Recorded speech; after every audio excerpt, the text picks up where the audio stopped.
All right, today's gonna be squatty things, how to squat, different squat variations, how to progress and regress. Kind of some key points to look at as far as action items go with executing a good squat. Now, the reason why I think this is important, this isn't how to have a very heavy squat or be very good at squatting. This is more from, teaching your clients how to squat, how we can progress and regress them as necessary to help them be better squatters. I'm too tired of seeing like day one, you see this in most gyms, day one, new client, under the barbell, atrocious form. They have no reason to be there.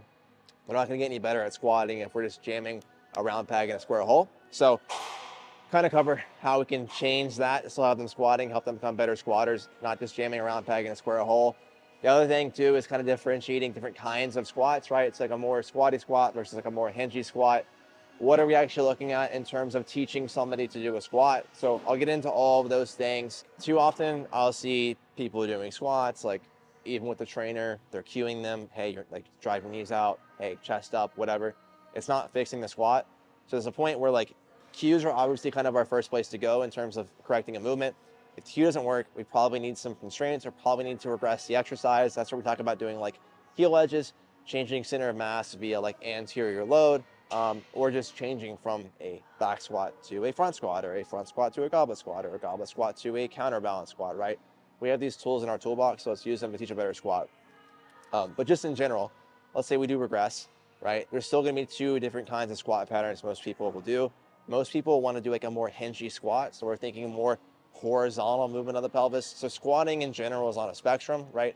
Squatting is on a spectrum of squatty squats, so more vertical, like think more like Olympic lifting, to a more hingy squat. Think low bar squatting, think like Lane Norton, super hingy, basically a deadlift with the bar on our back, right? So one isn't necessarily better than the other. These are just two different kinds of squats, and we need to understand the implications of both of them. So if we have a very hingy squat, it's almost going to be like considered hinging volume. So especially a lot of gym pop clients are going to have like low back issues. They're going to have like hamstring tightness, hip pain, etc. If we're doing a hingy squat, we're doing a hinge, we're doing a lot of things where we're going to be loading like the SI joint, so we don't have very good control over our pelvis. We need to help them build awareness around their pelvis, teach them how to move more vertically, right? So if everything's horizontal, especially if it's supposed to be vertical, that's going to be an issue. So again, there's not like an issue here, right? Like we can have a hingy squat in a context. So if my goal is powerlifting and I'm trying to lift as much weight as possible, I'm probably going to be able to lift more weight when I'm using more like hip extensor muscles versus just being straight up and down, using more knee flexion, knee extension as part of my squat. It's like when we're looking at a squat, that's what we're looking at, right? We're going to be getting hip flexion, extension, knee flexion, extension. Those are the components of a squat.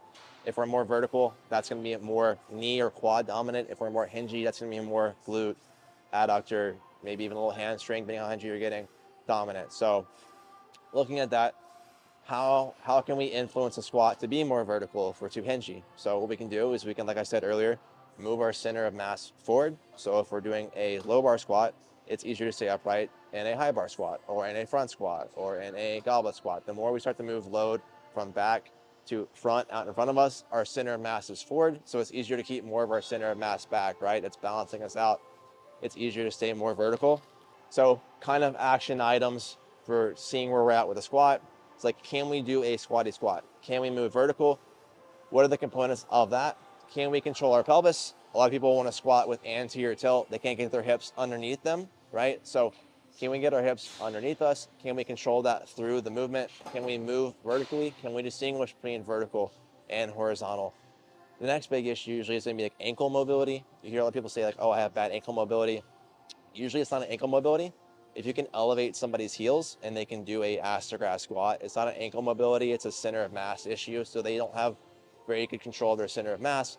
If they don't know how to control their center of mass, they're not going to be able to actually get their knees forward.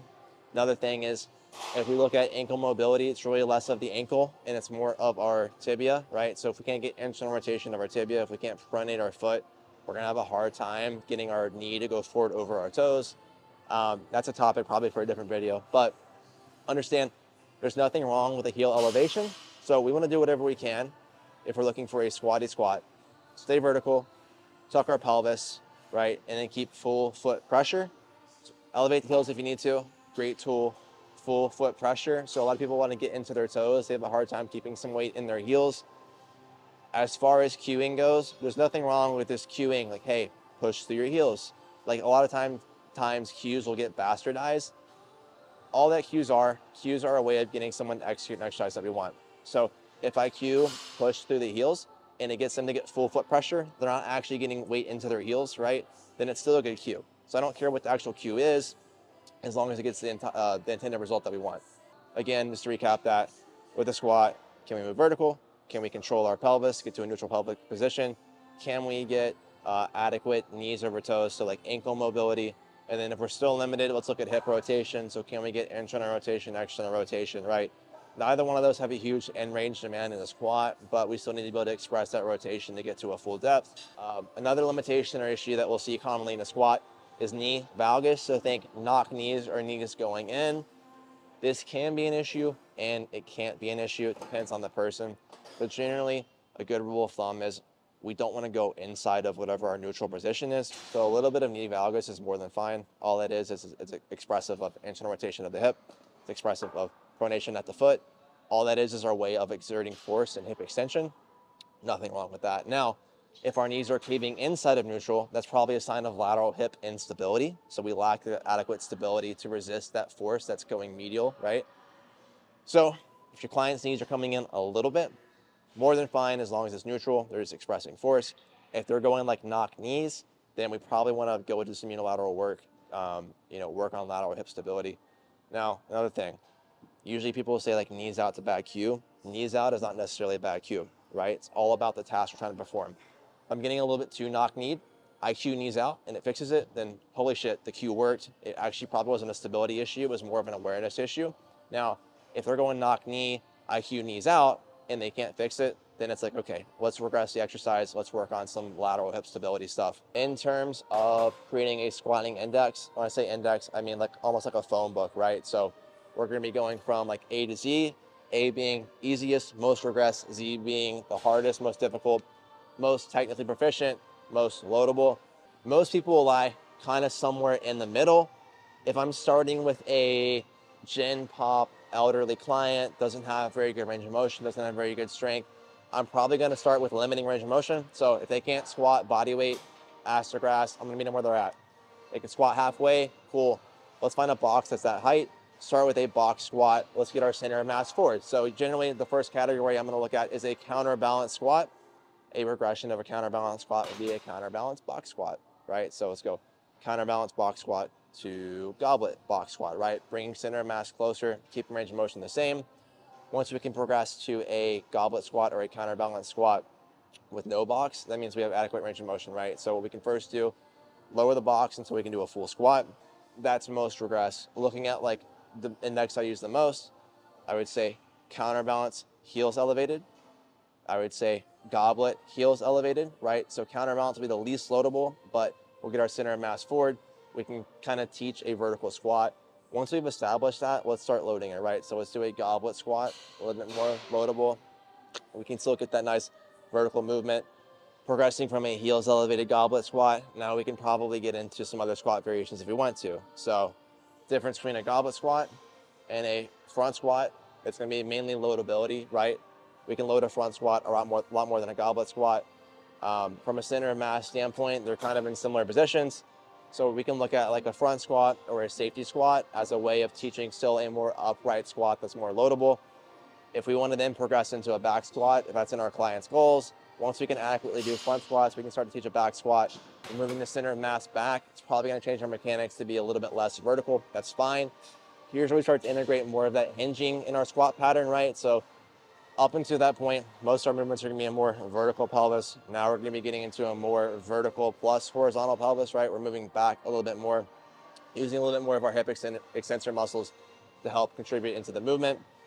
From a back squat, we could progress into a low bar squat. So that's going to be a center of mass furthest behind us. All this, again, is on a spectrum. Squatting is a spectrum of more vertical, less loadable, to more horizontal, most loadable. So everything else will be in between. Most people be more in the middle. We can meet clients where they're at. If they're more progressed and they have goals to get toward this other end where it's harder, we can do that. If they need to be more regress, right? Like they can't do anything in this middle ground, we can regress to a counterbalance heels elevated, or we can regress to a box squat, right? Meeting them where they're at in terms of in terms of mobility, in terms of stability, in terms of strength, in terms of just general motor skill. We can use it with this index and we can kind of put them where they need to be to get the best results. Instead of just jamming a round peg in a square hole and making them back squat until they can magically back squat, like it's probably not gonna get the job done. Just to recap, meet people where they're at, being a client, address what they can do squat wise. Do they have control of their pelvis? Do they understand how to move more vertically or more horizontally? Do they have adequate hip mobility? Do they have adequate ability to get their knees over their toes? Can they control their center of mass? Don't jam a round peg in a square hole and just jump straight to a back squat. Meet them where they're at, get some exposure there, teach them the skills they need when we get into some more progressed exercises. So understand that, understand what limitations are. So how can we address some limitations while we're doing this? How can we address hip stability? How can we address hip mobility? How can we address getting adequate foot pressure? How can we address just learning a more vertical pattern? We just need to understand all squats aren't created equal, right? So we can't make a more vertical squat and a more horizontal squat comparable because they're gonna be training a little bit different muscles. Also, a more hinged squat's gonna have implications for like low to the SI joint, especially with gym pop clients, or especially even like powerlifters if their squat and deadlift look very similar. That could create some issues. It's not a bad thing. We just need to be aware of what we're looking at. Again, controlling center of mass is a skill. Understand where our pelvis is in space. Understand full foot pressure. Understand an index, right? So if we understand the index, we can address or we can assess these things. We can pick a point or we can put a client and start them. If we overshoot, we're at least in the ballpark, right? If we overshoot, we can regress them easily. If we undershoot, we can progress them easily.